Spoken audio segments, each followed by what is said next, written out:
I was so excited to find this recipe, I can't wait to share it with you. First, we're going to start with a 1/4 cup of mayonnaise. We're just going to put it right down there into a larger mixing bowl, okay? Next up, we're going to do a 1/4 cup of sour cream. Now, any kind will do. I love this Target brand. It is so good, and it's very cost effective. Same thing, 1/4 cup of that, put it right there on top. This is a super simple recipe that I used to love when I was in college. I nearly lived off of it for the 4 years I was in school. Next, we're going to do half a chopped onion. A white onion is perfect. I'm just going to put one of those in there. And then 4 ounces of cheese. Now, the recipe said cheddar, but I love this Colby Jack. It's got a much smoother finish to it, and it's not quite so sharp. Take your spatula, and you just fold those ingredients together.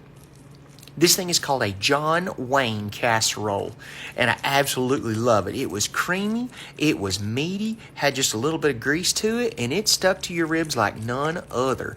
And we're going to be making it today, and it's going to make enough to feed an army, and it stores beautifully.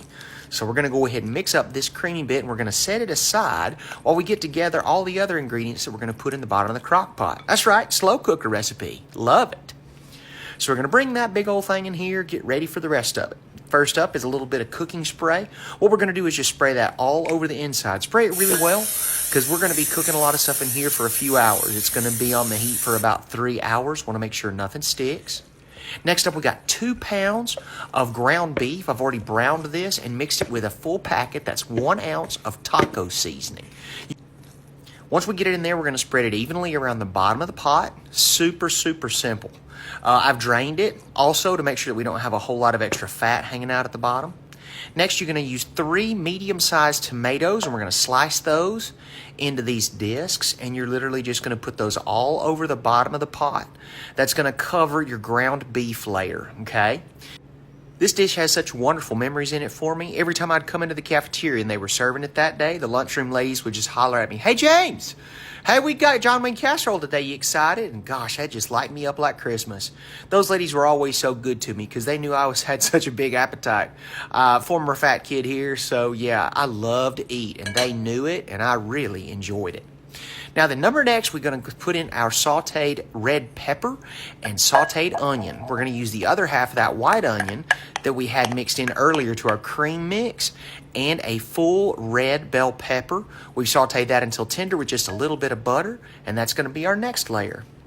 Now we're going to have just a little bit of spice, friends. Put a little kick in it with these jalapeno slices. Now, I used to not love these, but I tell you what, the older I get, the more I do enjoy them.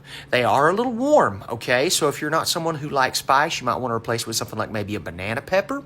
It'll still give you that texture and that nice crisp crunch without so much of the heat. And a banana pepper is wonderful too. It's just a different kind of heat profile to it. So we're going to be using these today because I like something with a little kick.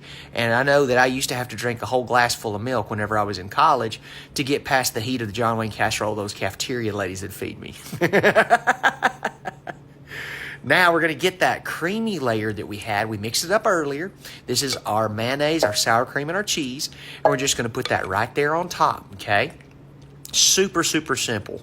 It is really light, it is very creamy, and it's going to go all the way across. The thing I love about this is the weight of this creamy layer. What it isn't going to do is pull all my ingredients all the way around the bowl.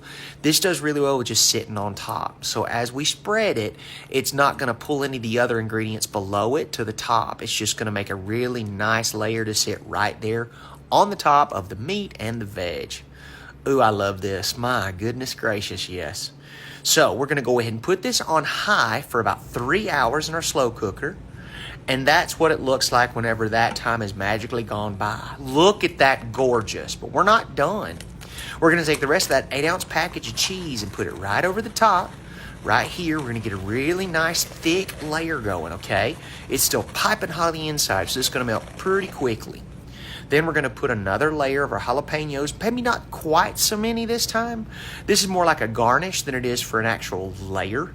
So we're going to put those in just as gentle as you like. Some other things you could put on the top would be like maybe just a little cayenne pepper sprinkle, maybe some paprika up on the top of this, maybe even a little bit more of the sour cream, just to make sure we've got something cool and creamy on the top, as well as all those beautiful savory layers underneath all this. Ooh, I love it. I cannot wait to dig into this thing. My goodness. Anytime's a great time for this too. It'll keep a good long while too. You can store it in the fridge for up to a week. So you can put this in like a Tupperware or airtight container. You'll cover it up and leave it for about 15 minutes so everything gets to melt. And I wish you'd look at that, how beautiful. You can eat it by itself like a stew, or you can put it over rice like a pilaf. Golly bum. Eat up, y'all. Enjoy.